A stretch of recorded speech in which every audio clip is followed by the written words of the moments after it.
The moment that broke something open in me wasn't loud.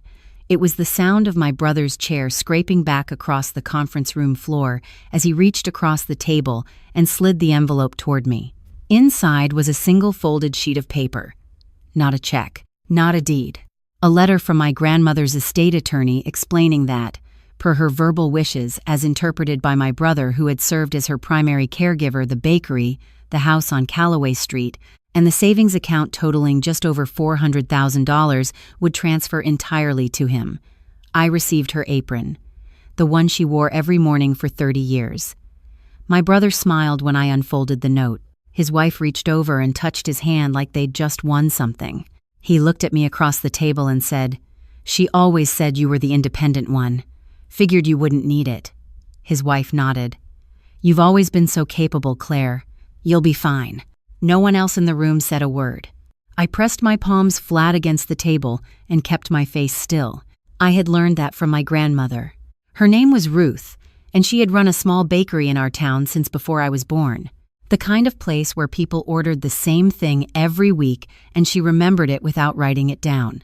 She knew which regulars took their coffee black, which ones needed an extra minute before they were ready to talk, which children liked their muffins split open with butter inside. The bakery smelled like brown sugar and warm flour year-round, and in winter, when the front windows fogged from the heat of the ovens, it felt like the only fully honest place I had ever been. I spent every Saturday there from the time I was 7. Not because my parents brought me, but because I asked to go. My mother would drop me at the back entrance before 8 in the morning, and my grandmother would hand me an apron without ceremony, just a small nod and a quiet "wash your hands first." I learned to measure and fold and proof and wait. She was unhurried in a way that felt deliberate, like she had decided long ago that patience wasn't a limitation but a tool. When I got something wrong, she didn't raise her voice. She just showed me again, slower, her hands guiding mine. My brother was 11 years older than me. By the time I was old enough to understand the shape of our family, he was already gone college, then a city job, then a marriage to a woman named Deanna who wore her opinions like jewelry, always visible, always catching the light. They moved back to town 6 years ago, after my grandmother's first health scare. A minor cardiac event, the doctors said. Nothing life-altering, but my brother arrived within the week, and he never really left. He called it devotion. He was always talking about devotion. I called it proximity. My grandmother never said much about it. When I visited on weekends, she would pour coffee and ask about my work and listen with the full weight of her attention, the way she always had. Sometimes I noticed a new piece of furniture I didn't recognize, something too modern for her house. Sometimes a drawer I knew well was suddenly reorganized. Once I asked if she needed help going over her finances, because I worked in accounting and it would take me an afternoon, and she said gently but firmly, "Your brother handles that now." She didn't look at me when she said it. She looked at the window above the sink, the way she did when she was thinking about something she hadn't decided how to say yet. I let it go. I shouldn't have. The last real conversation I had with her alone was 3 months before she died. She was having a good day, moving through her kitchen without the slowness that had crept into her walk over the past year. She made 2 cups of tea without being asked and set mine in front of me before I sat down. Then she looked at me with the same steady calm she brought to everything and said, "I want you to know something, and I want you to remember it exactly." I told her I was listening. She said, "Everything I built was built honestly. I need you to hold on to that." I didn't know what she meant. I thought it was something philosophical, the kind of thing people say when they're getting older and want to feel like their life added up to something clean. I told her, of course, and she nodded, and then she changed the subject to the new recipe she was testing, a cardamom loaf she thought might work for the holiday season. She passed 11 weeks later, quietly in her sleep, the way people who spent their whole lives doing things the right way sometimes get to go. The reading happened 2 weeks after the funeral. I drove myself to the attorney's office, not expecting anything in particular. The bakery would go to someone who could run it. The house would probably be sold. Whatever savings she had accumulated over a lifetime of early mornings and flour-dusted aprons would be divided reasonably. That was the picture I had carried into that room. What I walked out with was an apron, and the knowledge that my brother had positioned himself so carefully over so many years that by the time my grandmother was gone, the paper trail pointed entirely in his direction. I drove back to my apartment with the apron folded on the passenger seat. I didn't cry. I made a pot of coffee and sat at my kitchen table for a long time, turning my grandmother's words over in my mind. Everything I built was built honestly. I need you to hold on to that. She hadn't been speaking philosophically. She had been giving me instructions. I called in sick the next 2 days and didn't leave my apartment. Not because I was grieving, though I was, but because I needed to think without interruption. I pulled out the notebook I used for work and started writing down everything I could remember. Every conversation, every odd detail, the reorganized drawers, the modern furniture, the way she'd looked at the window when she said my brother handles that now, the cardamom loaf she never got to finish testing. On the third morning, I drove to the bakery. My brother hadn't opened it since her death. The sign in the window said "closed until further notice" in his handwriting, which I recognized from years of birthday cards that arrived 3 days late. I had a key. I had always had a key. She gave it to me when I was 19 and told me if I ever needed a quiet place to think, the bakery would be there. I let myself in through the back. The kitchen smelled exactly as it always had.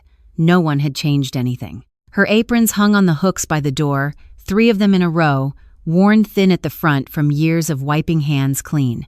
Her recipe binder sat on the counter to the left of the mixer, tabbed and annotated in her careful handwriting. I stood there for a moment, with my hands in my coat pockets, and let myself feel the weight of everything she had built over 30 years, sitting quiet and waiting, as if she'd only stepped out. Then I went to the small office in the back corner. It was barely a room.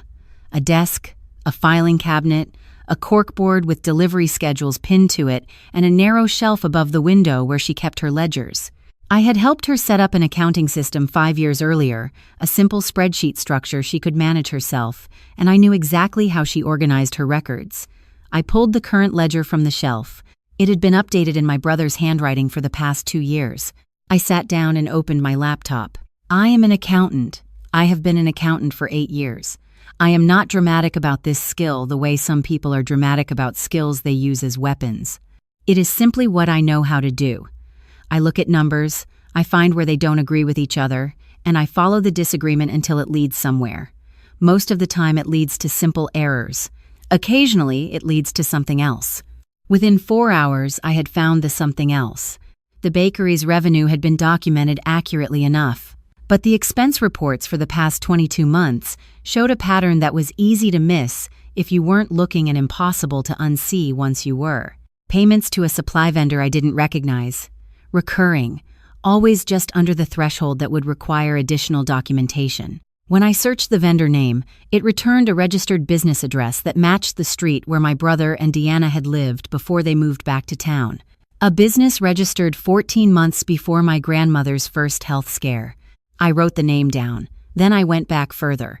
There was a property services charge that appeared 18 months ago, a landscaping contract listed as a business expense, which would make no sense for a small downtown bakery unless someone had decided to bill personal home maintenance through the business. The service address on the invoice, which my brother had filed neatly in the back folder, was his home address. I photographed every page. Then I searched the county property records and pulled up the deed history on the house on Calloway Street. My grandmother had owned it outright since 1991, but 14 months ago, a refinancing had been initiated. I found the bank records in the second drawer of the filing cabinet, tucked behind an outdated insurance policy. She had refinanced the house. $80,000 had been drawn out. The loan was in her name.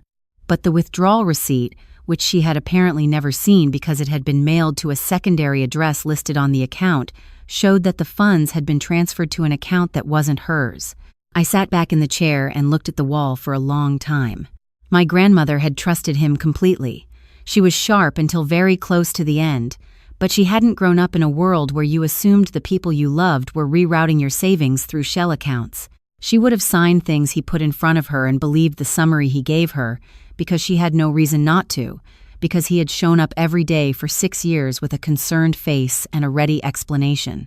Everything I built was built honestly. She had known. Not everything, maybe, but enough. Enough to know that something had been bent. Enough to look out the window instead of at me when she said certain things.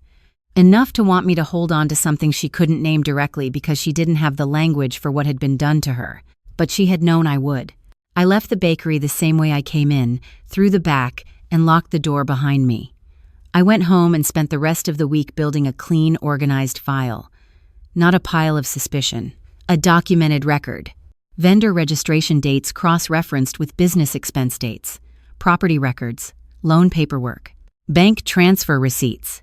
Everything labeled, dated, and sourced from documents that already existed in public record or in the bakery's own files, which I had every right to access as a named beneficiary of the estate. I did not call my brother. I did not send an accusatory email. I did not say a word to Deanna. I called an estate attorney. Not the one my brother had used for the will. A different one, a woman named Patricia, who had been recommended to me by a colleague and who, when I spread the documents across her conference table and walked her through them, looked at me for a long moment and then said, "How long did it take you to put this together?" I told her about a week. She looked back at the documents. "You should have been here sooner," she said, which I took as a compliment. She filed a formal contest of the estate distribution on my behalf, citing financial elder abuse and fraudulent misrepresentation of the decedent's wishes. She also flagged the refinancing for review by the State Financial Crimes Unit, which was a step I had not anticipated but did not object to. My brother called me 3 days later.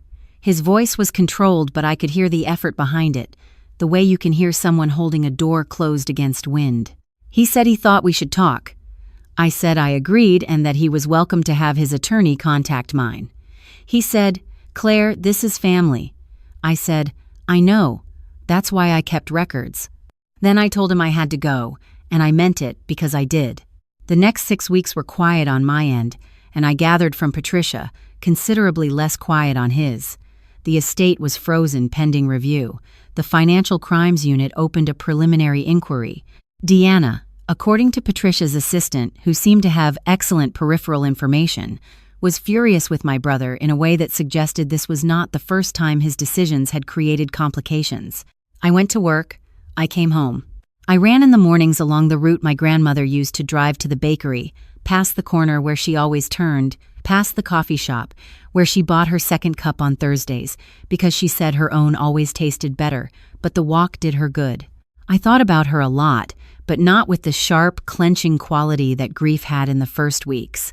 More like the feeling of carrying something that had weight but not burden, like her carved fishing rod, if she'd had one, like a tool pressed into the right hands. The resolution came on a Tuesday, which felt appropriately undramatic. Patricia called me in the afternoon with the summary. My brother had agreed to a settlement rather than proceed to full litigation, which would have triggered a more thorough public accounting of his financial management over the previous 6 years. Under the terms, the bakery and its assets transferred to me. The house on Calloway Street, minus the outstanding refinancing balance he was now personally liable to repay, transferred to me. His inheritance from the estate was reduced proportionally to reflect the funds that had been redirected. He and Deanna retained what was legitimately theirs.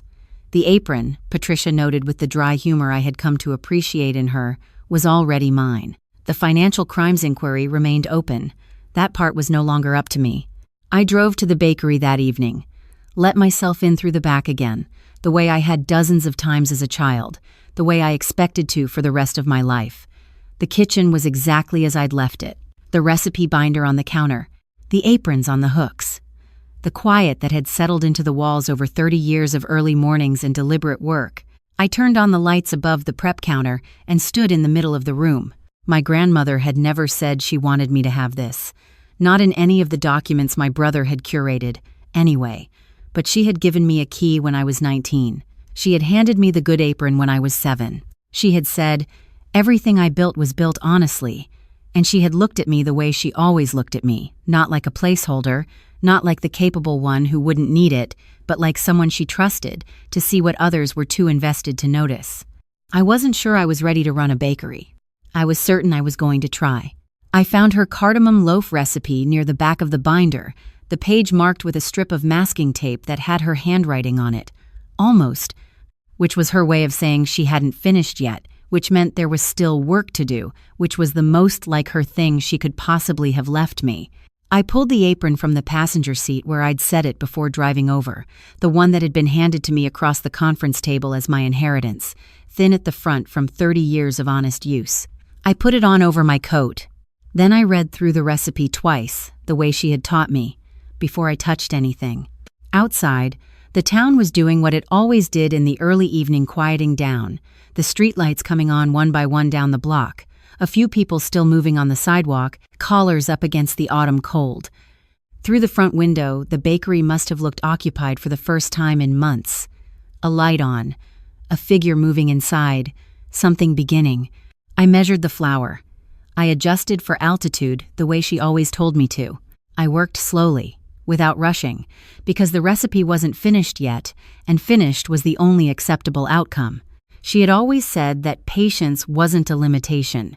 I was finally old enough to understand what she meant. 3 months later, I reopened the bakery on a Thursday morning, which was the day she had always said was the best day for beginnings, far enough from the weekend to feel intentional, close enough to feel like something good was coming. I didn't make a big announcement. I put a small sign in the window the night before and texted the regulars whose numbers I found in her old phone, which I had charged and kept on the counter. By 8 in the morning, the line was out the door. The cardamom loaf sold out in 40 minutes. I had made 3 times what I thought I'd need. I stood at the counter and watched the room fill the way it had always filled, with people who'd been coming here for years, who'd been waiting for the light in the window to come back on. An older man who had been my grandmother's regular Thursday customer stood at the counter and looked around for a moment before his eyes settled on me. He said, "You look like you belong here." I said, "I know." He nodded, satisfied, and ordered the same thing he had ordered every week for 15 years, and I made it exactly right without asking, because she had told me what he liked a long time ago and I had filed it away the same way she had, quietly, carefully, without knowing when it would matter. My brother did not come in. I hadn't expected him to. What surprised me was Deanna. She appeared on the 4th Saturday, alone, and stood near the door for a moment, before approaching the counter with the careful walk of someone who has rehearsed an entrance. She said she had heard the bakery was open again and she just wanted to see. I said it was good to see her and asked what she'd like. She looked at the display case for a long time and then ordered a plain coffee and a scone, and I handed it to her without commentary, and she paid and left without looking back. I don't know what she was looking for. I don't think she knew either. That wasn't my weight to carry anymore. I had learned that lesson in the easiest way possible, which is to say from someone who had already learned it the hard way, over the course of a life lived without the luxury of shortcuts. My grandmother had built this place with patience and honesty and the unglamorous daily discipline of showing up before dawn and making something true from basic materials. She had built it so well that even the people who tried to take it couldn't fully unmake it. The bones were too good. The foundation was too clean. What she left me wasn't $400,000 or a deed or a piece of paper with my name on it. What she left me was proof that the quiet way was also, when the right moment came, the most powerful way. I close the bakery myself every night now. I wipe down the counters and check the ovens and hang the aprons on the hooks by the back door, 3 in a row, the worn one in the center where she always kept it. I turn off the lights from back to front, the way she did, so that the window goes dark last. Some evenings I stand at the front for a moment before I flip the last switch. I look out at the street, at the ordinary Tuesday or Wednesday evening of a small town doing what small towns do, and I think about how little noise any of it required. The documents existed. The truth was already there. I only needed to be the kind of person who knew how to look for it. She made sure I was. The light goes off. I lock the door. I walk to my car in the quiet, which feels earned now in a way it never used to, and I drive home through the streets she drove for 30 years, past the corner where she always turned, thinking about tomorrow's recipe, thinking about what she would have adjusted, thinking about the masking tape note on the cardamom loaf that said almost, which is her voice in my ear every time I mix that particular dough, reminding me that close is not the same as finished, and finished is the only thing worth leaving behind.